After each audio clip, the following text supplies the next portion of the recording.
Palestinians are unable to access the basic resources that help us sustain human life, and many of them are starving. On March 15th, 2024, Oxfam released a report detailing 7 ways that the Israeli government is deliberately blocking and/or undermining the international humanitarian response in the Gaza Strip.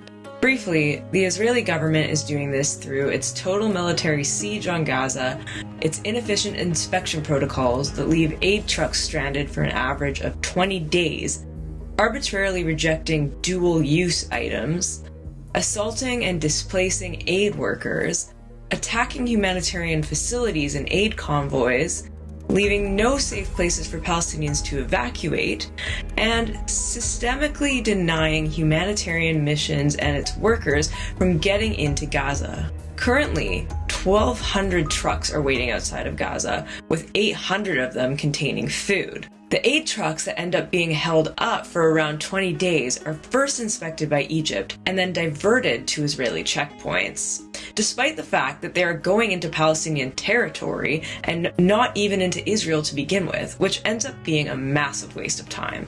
While people are starving and dying, trucks with essential aid have to drive about 25 kilometers to go to Rafah, then to the Israeli checkpoints, then they have to go another 25 kilometers back to Rafah.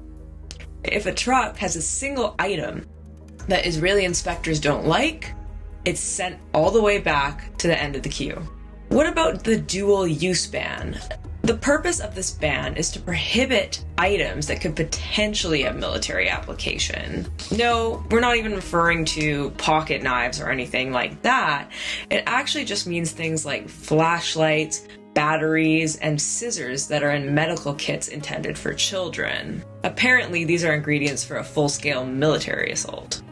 Because of Israeli shelling of crucial infrastructure, famine in the north persists because trucks not only have to go through another checkpoint there, but have a difficult time finding usable roads.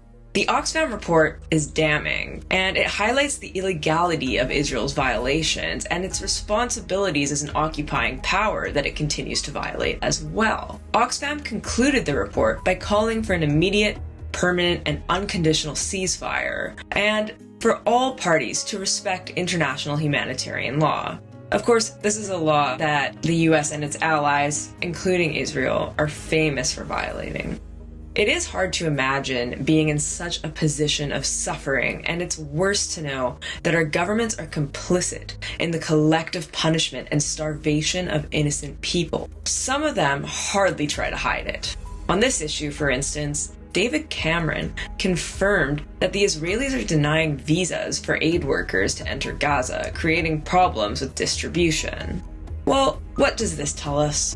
It tells us more of what we already know. Our governments and their allies, despite what they say and despite what they condemn other countries for, don't actually care at all about human life and human dignity.